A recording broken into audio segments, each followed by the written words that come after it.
On today's episode of Gathering the Kings. Stop wasting time. You can't know everything. You'll never know everything. You're limited from your experience. I think you can grow your experience through networking and getting different perspectives in business for sure. Yeah. I think there's real power in collaboration. You get intentional about how you spend your time. It's pretty glaring if you're honest with yourself.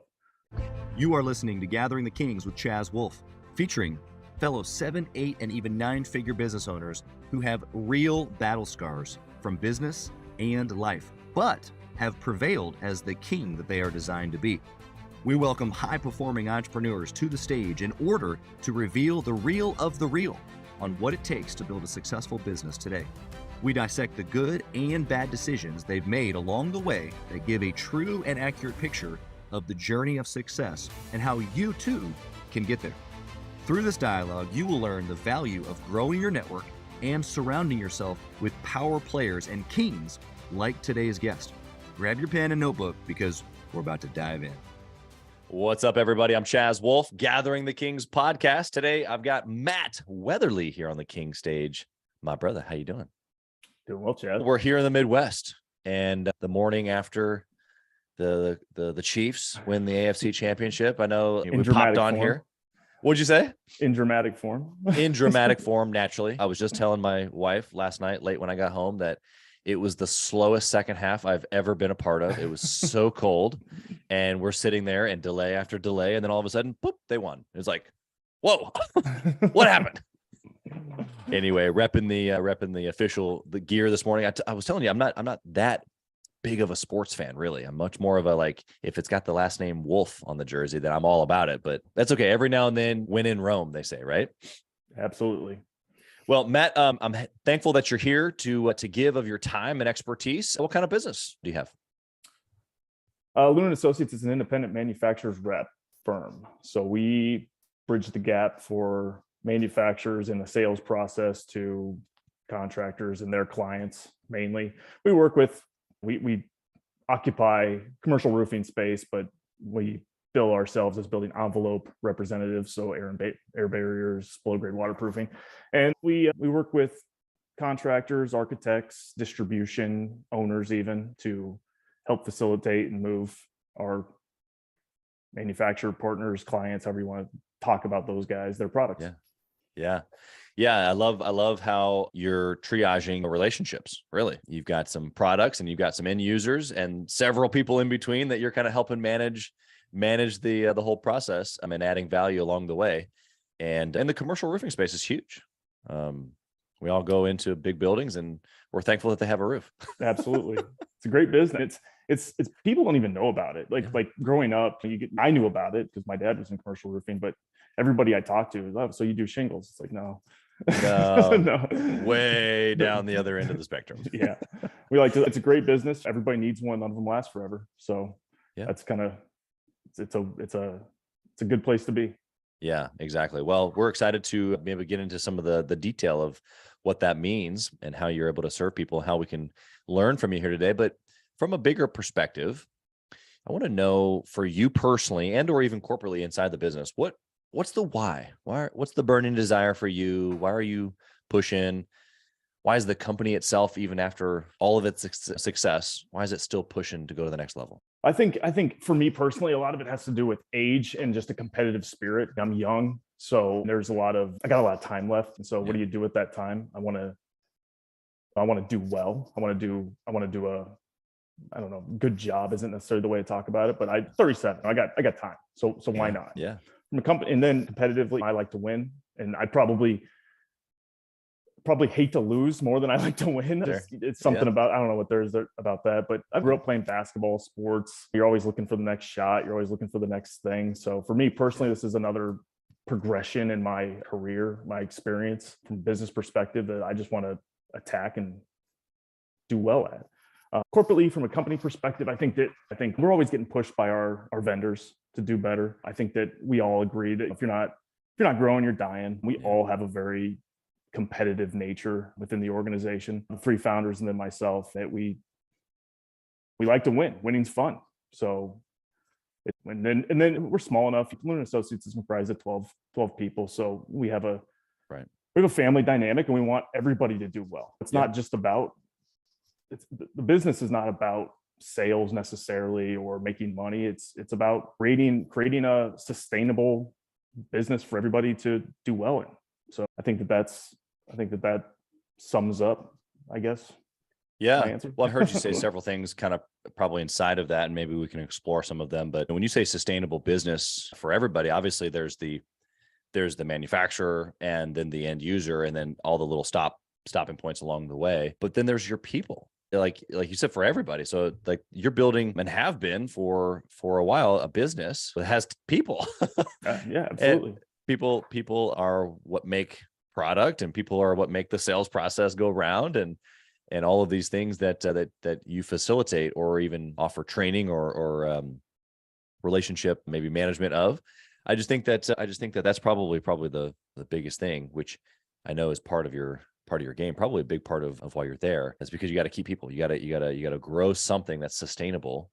And then the cool part is that you get to be able to actually provide something for like their families. Do you guys talk about this internally inside the bigger circles of like your people and the impact of their families even? Yeah, I think that we are always, Luna and Associates is, from a cultural perspective, was kind of started out as a family. And so we are definitely very mindful maybe of what we're trying to do from a personnel perspective and benefiting their families. That's definitely a driver for the business, for sure, for leadership in the business. Absolutely.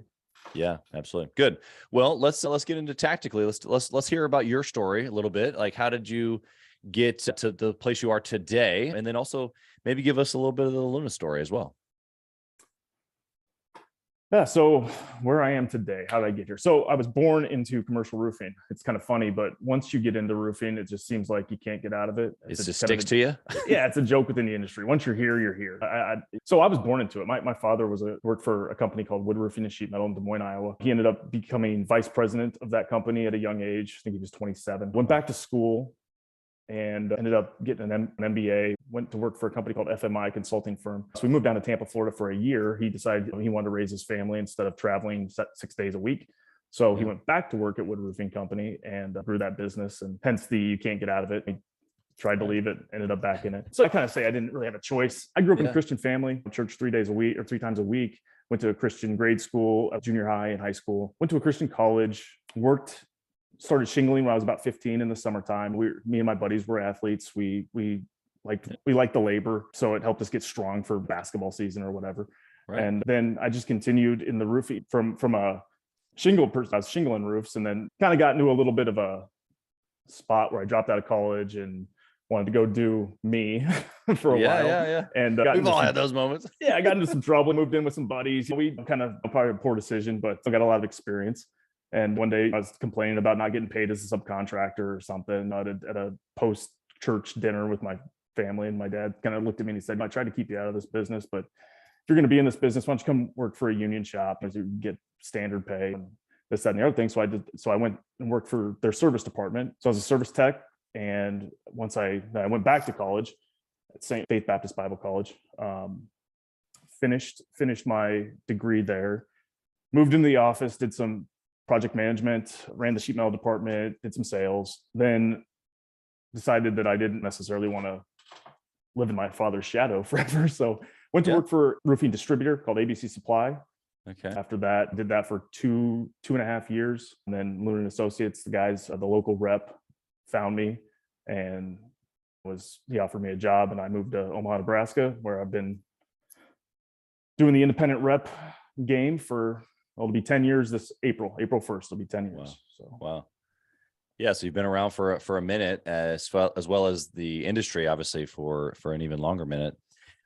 What do you think, like all this time in, and you said that you can't shake it, right? It sticks to you.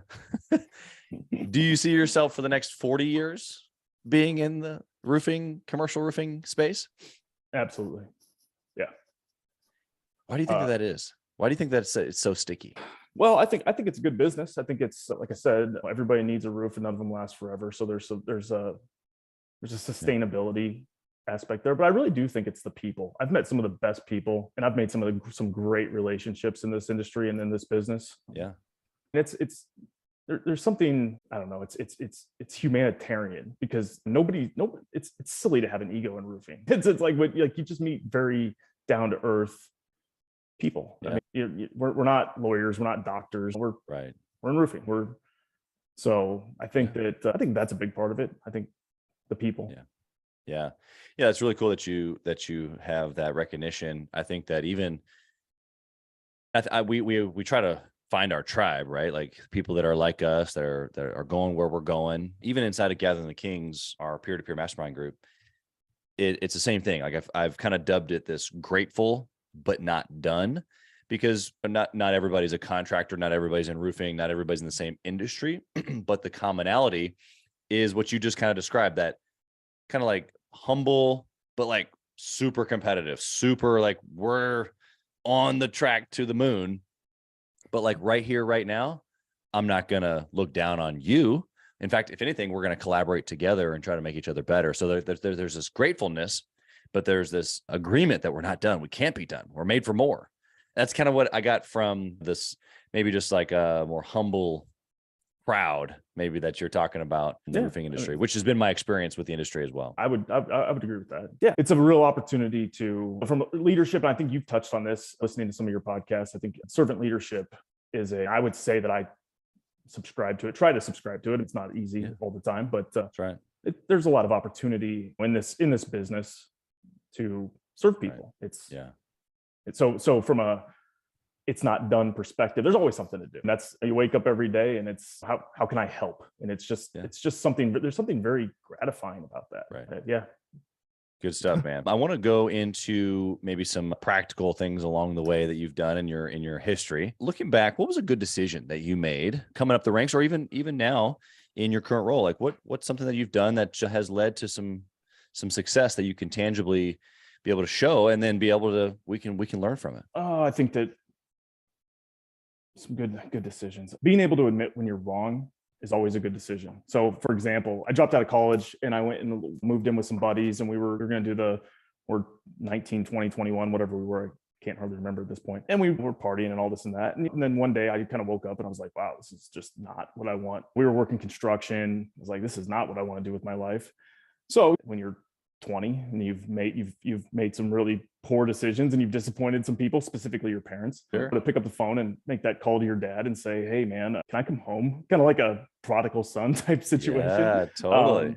And then the response being, of course you can, and getting put back onto the right track, going back to college, really buckling down, understanding that life is more than living for today. Right. I think one of the 7 Habits is a book, and thinking about the end first, or starting with the end in mind, I think is one of the, it's been a while since I've read it, but I think that's one of the things that taught me, that experience. And then I think that coming to Omaha, and so being able to admit that you're wrong, but also being courageous. I think that my move to Omaha, I had zero social capital here. I knew nobody.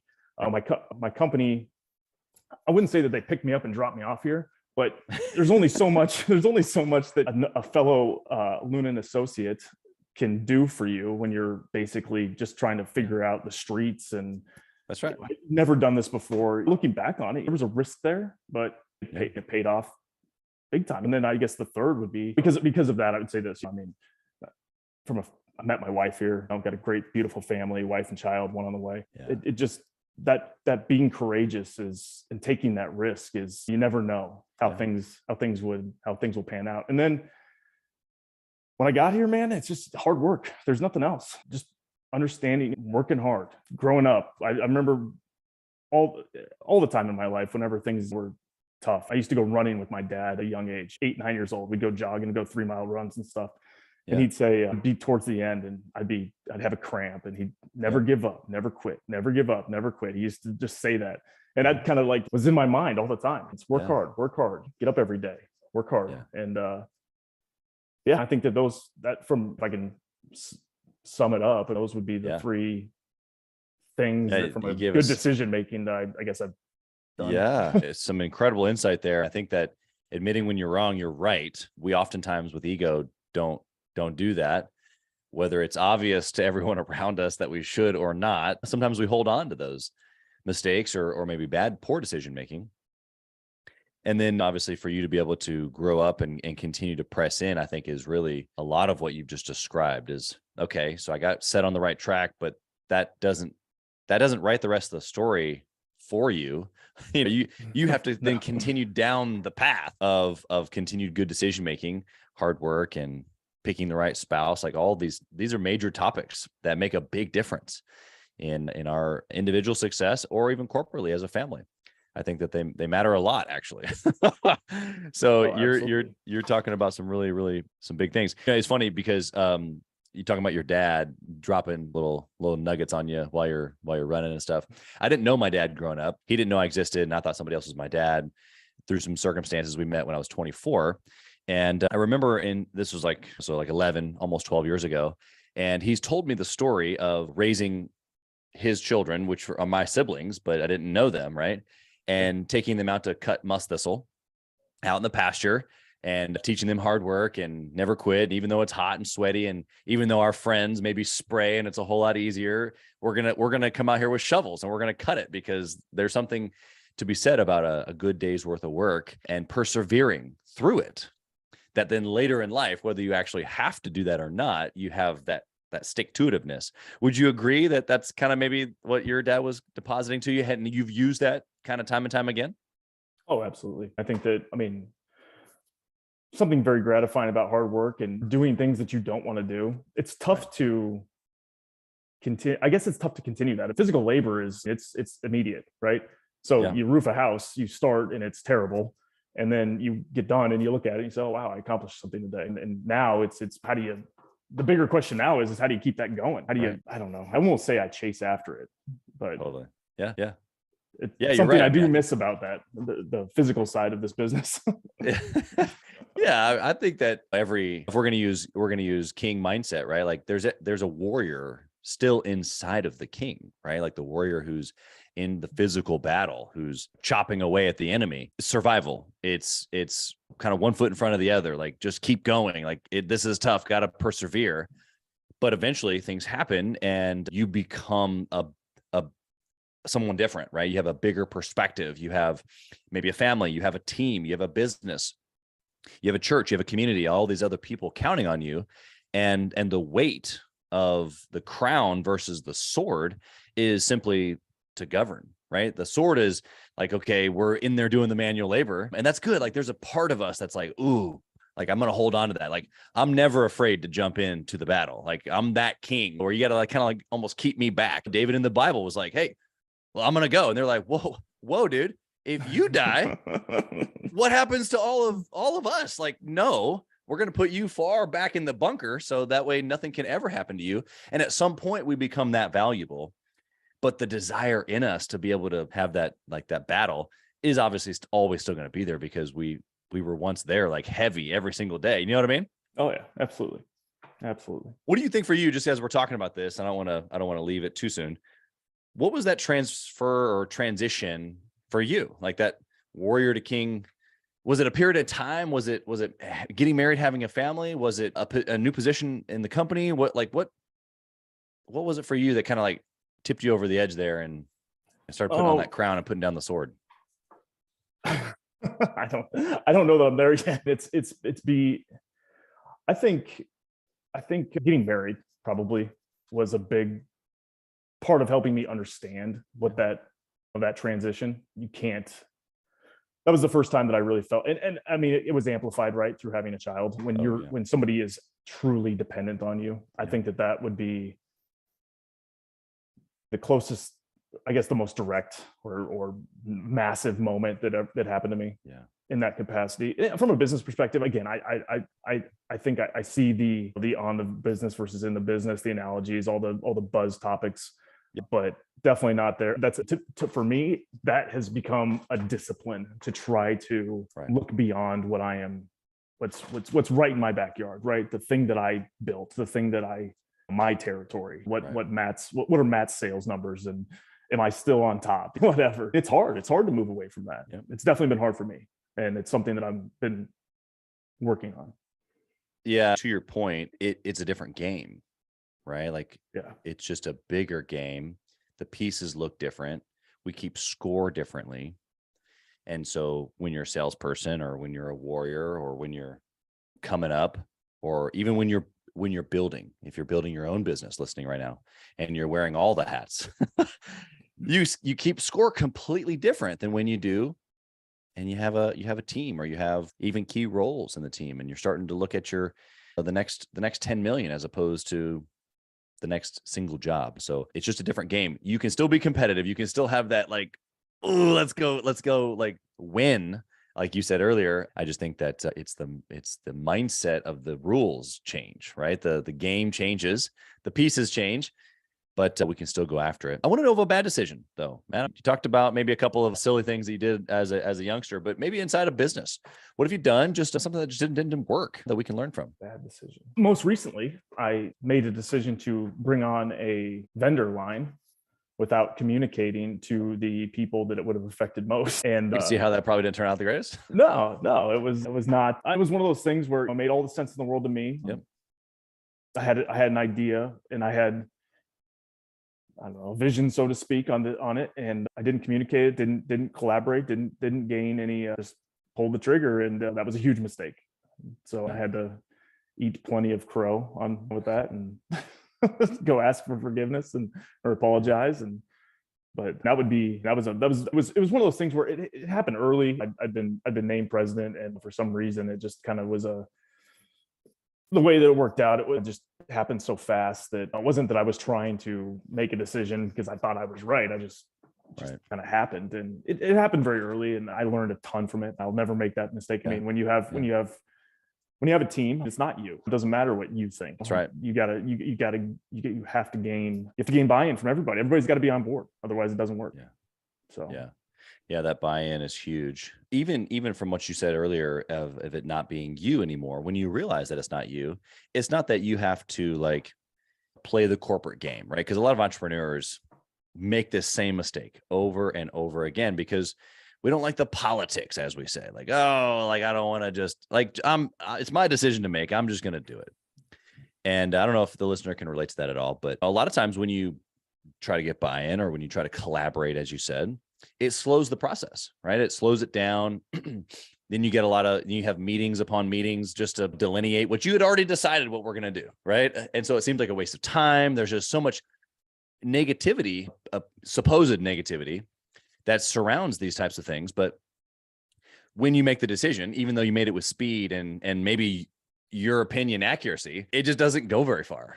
Like, the execution of it is almost zero because everybody else is confused. They're confused. They're not, whether they're, like, against you or not, we don't know, but they at least don't even know. Like you said, I didn't even communicate it. It's like, well, man, it's really tough for the team to go about doing something if there's not basic communication, let alone buy-in. What would you add to this from your situation? For my being named president of Leonard Associates, you end up, you're responsible to everybody. That's kind of how I view it now. Right.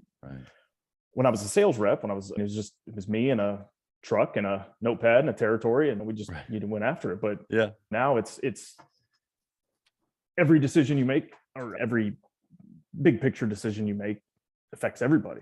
And so it's getting it, and you can't know everything, right? So it's silly to not collaborate. It's silly it's not gain buy-in. Look at it from a different lens. Get a different perspective. Historically, even I always try to get different perspectives, and that's why this was such a frustrating event for me looking back on it, because it's like, what was I thinking? I always try to get different perspectives and ask people. You knew better. I just didn't even. So it just, I don't know. I guess that would be. You become responsible to everybody, and everybody's opinions have to matter for a business in a team setting to work, and especially in a small business. There's 12 of us, so everybody knows what they're doing, and everybody has to be heard, I guess. They should be. Yeah, exactly. As you said, that's interesting because I heard you say a couple things that I related to, but as a guy, I don't want to make excuses for guys, but man, there's been some stuff over the years. I've been married for almost 15 years. This year will be 15 years here in a couple months. And there's been some times where I feel like you just described, where I look back and I go, I don't really know why I did that. In fact, I can think of specific times where I've told other people, not to do that exact thing. And then somehow I didn't. And I don't know if it's just super linear thinking, black and white. The fact that as a guy, I feel like I'm limited in my ability to think it more than one thing at a time. I don't know. Regardless, we goof and we got to make it right. I loved how you said you apologized. You went back quickly, as quick as possible, and not to brush it away, but to say, look, hey, I'm going to do it different from now on. You mentioned servant leadership earlier. Servant leadership is a mindset. It's a directional change. You now report to everybody, is what you said. So all of these things are just incredibly valuable for the person listening. It's tough in a small business, especially being a leader, because like you said, there's not that many people, but there's also not that many people. Yeah. So it's like, it matters. It matters. People matter. Your clients matter. The relationships that are represented matter.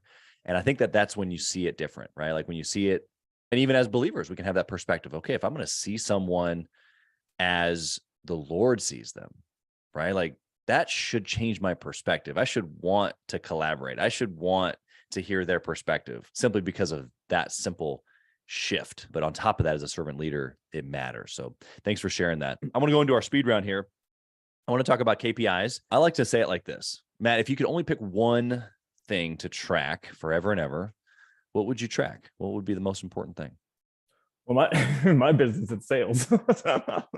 Right? Really, sales is a key indicator for not only my business's success, but I think that it's a key indicator for my people's success. If they're selling, they're doing well. And if I can only look at one metric, I mean, sales tells me a lot. If I can look at someone's territory or someone's sales numbers, I can, if they're down, I can pick up the phone. I can say, hey, how we doing? What's going on? What can I help with? If they're up, I can celebrate in their success, which is a ton of fun. Hey man, you killed it last month, or you guys are doing great. Way to go. And doing all that, just doing those types of things, I think is, that would be the metric that would tell me the most, I think, in my business.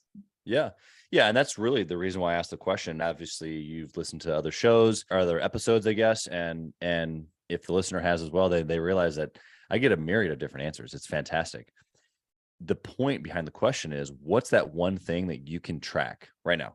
And then literally the rest goes like, I can know the rest of the business from this one thing. And of course, there's never just a scenario where I know only one thing. I can pull reports for everything, right?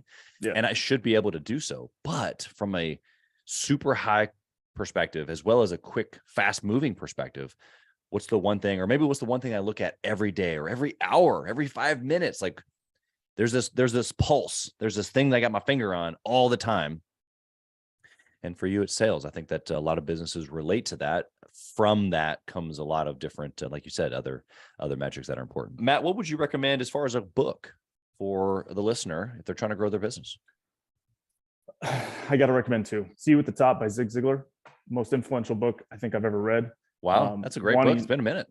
Oh yeah, it's old, but helping others get what they want out of life, you will get everything you want out of life. That's a key principle. Wanting for people, not from people. All that comes out of that. That's the book that really, I don't know, impacted me in those ideas from a young age. That's awesome. And then the Sales Bible. I think that sales, if you're a small business trying to grow, you got to sell your product, you got to sell yourself, you got what you're doing. And the Sales Bible by Jeffrey Gitomer it's a great book to kind of give you a breakdown of what sales really is, teach you how to do it, and it gives you metrics. It's one of those books that it's, if you don't sell it the first time, it's going to take X amount of time, 7 times over telling somebody something before they remember it, all that good stuff. I think that there's a lot of value. Those two books influenced me probably more than anything else. Yeah. I think you nailed it right on the head. For a small business owner, for probably most people paying attention to this show right now, you need to change your mindset and you need to grow your sales. Now, we both know there's a ton that goes into both of those. You got to hire and you got to put teams together and you got to market and you got to do client relationship. Like there's all this other stuff. But if you do those two things, it'll create enough of a mess where you'll have plenty of things to figure out on the inside. Would you agree? Absolutely. Absolutely. Fix the mindset, fix the sales. Oftentimes the mindset is a part of fixing the sales. Yeah. And so what are you selling? Yeah. Why are you doing it? Exactly. Yeah. You're not selling a roof, right? No. We're never selling a roof. No. We're never selling a thing. In fact, just to make that super clear to the listener, if they don't understand what we're talking about, maybe they haven't read sales books and had a sales career like you and I have.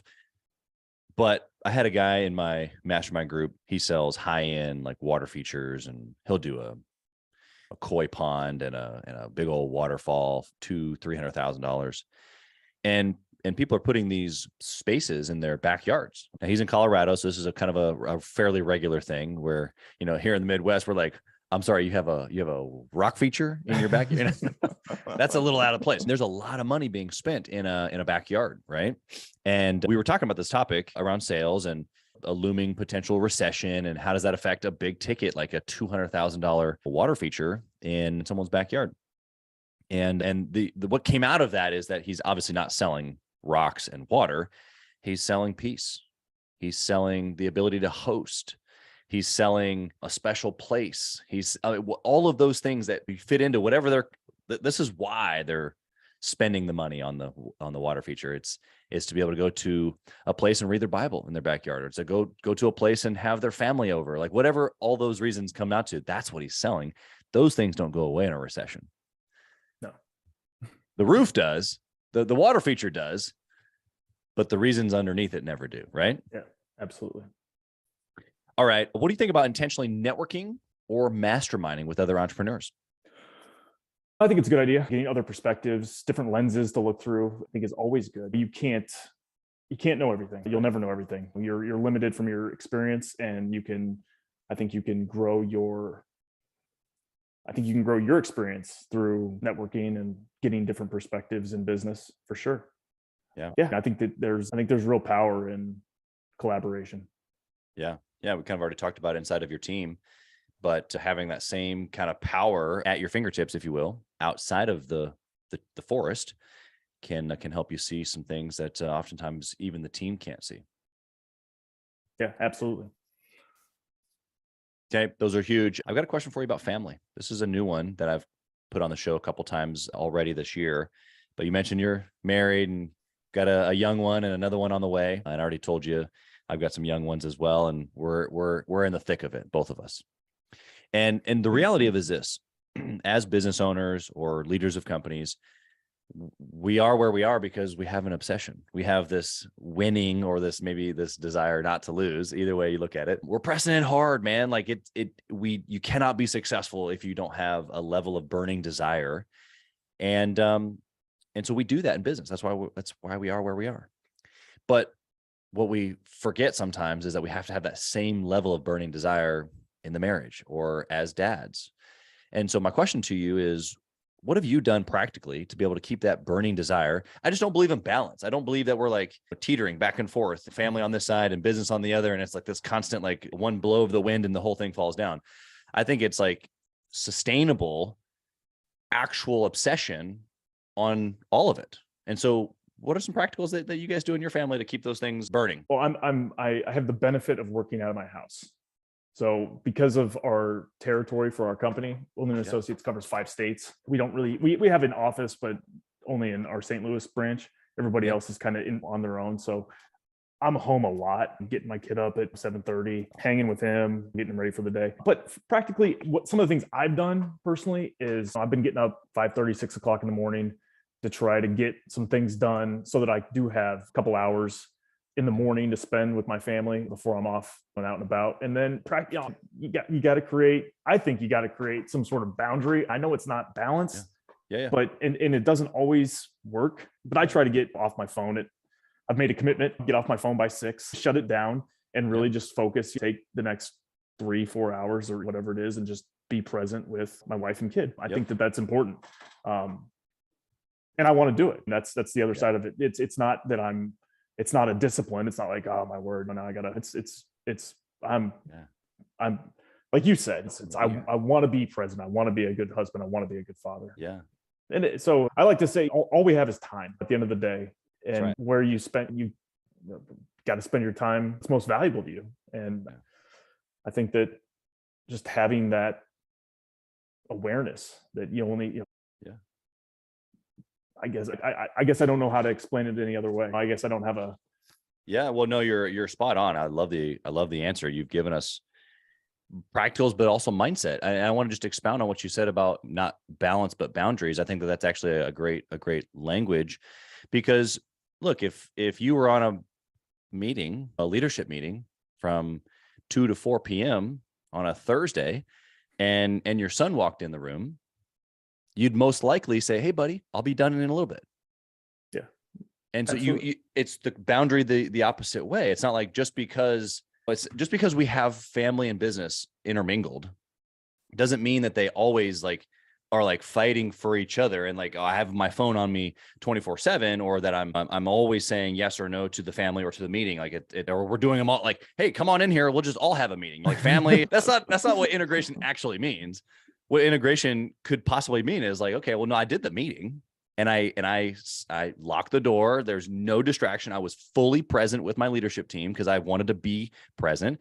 And then when I was done, I locked the door coming out of the office. I left my phone in there because I wanted to be present with my boy. And so I think that actually what you gave was super practical and also a great mindset. It's not necessarily balance. I think that's dumb. Kind of trying to what? No. I can be 100% here now. Well, balance means something's going to lose. There, you can't. Exactly. I do appreciate your not liking that term, because at some point one is going to outweigh the other, even if it changes. It's still this idea that one's more pressing, and it just, to me, it doesn't feel that way.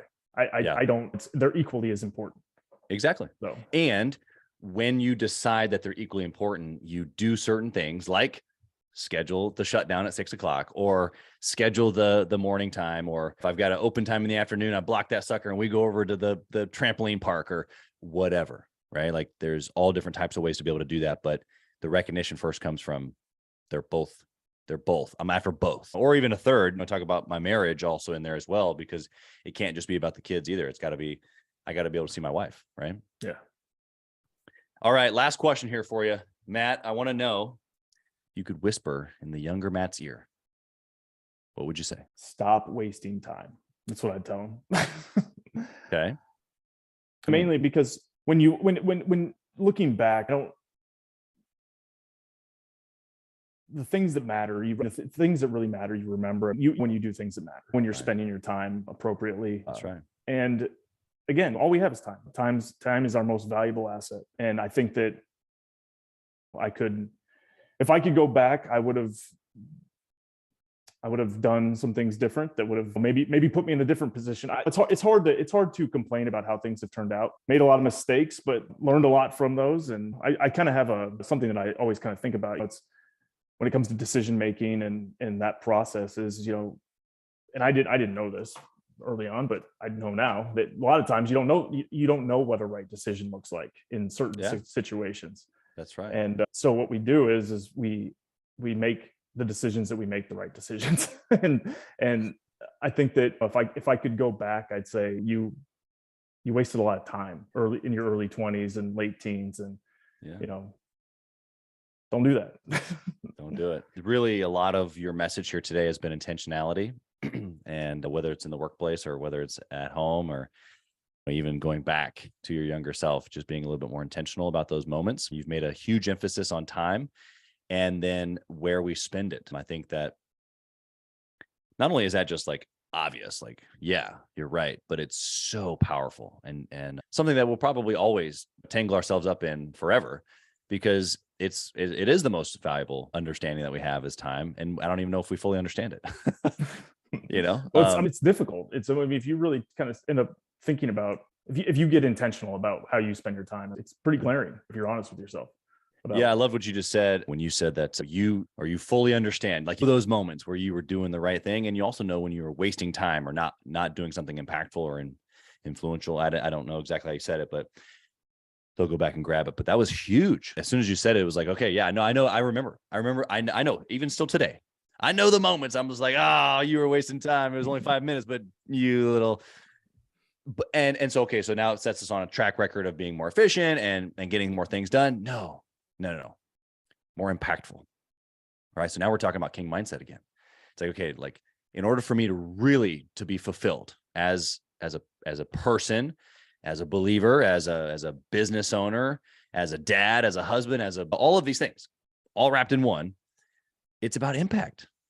It's about influence. It's about being able to be the best version of myself, to be all that I'm made to be, which then impacts others. And so I think that you gave us this recipe when it comes to our time to be able to do that. So Matt, how can the listener find you? Well, first off, if they're in the roofing industry and they need your services and or products, and how can they find you there? But then also as an entrepreneur, how can they just find you and pick your brain? LunenAssociates.com is our website. You can find me on LinkedIn, Matt Weatherly. I don't really have social media, so I don't have Facebook or Instagram or anything like that. But yeah, hit me up on LinkedIn and we can exchange contact information or whatever. That's really the only platform that I'm on. That's all right. That's all right. There's a lot of folks like that, especially in the business world. I'm finding that LinkedIn actually is even becoming a little bit more social, like some of the other platforms as well. So Matt, we'll put all that in the show notes for the listener to be able to find you. Thank you for being here, man. Just giving up your time and your experiences, not only business, but also in the family, and giving us that trajectory of intentionality. We just really appreciate it. Blessings to your family, to your business, to your team. Thank you so much for being here. Thanks, Chaz. Appreciate it. Thank you for listening to Gathering the Kings today. I hope that you were able to pull out a few nuggets to go apply into your business right away.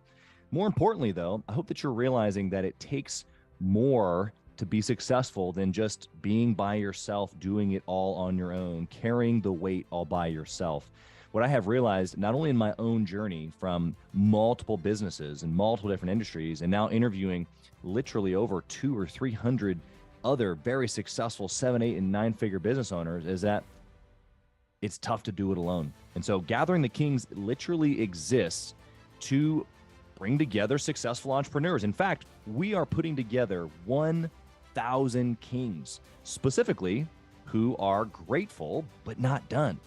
We're intentionally assembling kings who fight tooth and nail for their business, family, and communities. And here's what we believe, that in the pursuit of excellence in those areas, that it ignites within us the responsibility to govern power and forge a lasting legacy. So if that relates and resonates with you, and you know that you need people around you, sharp, qualified, other very successful business owners, I want you to go to gatheringthekings.com. I want you to take a look at what we're doing and see if it makes sense for you to be part of our pursuit to 1,000 kings. Talk soon.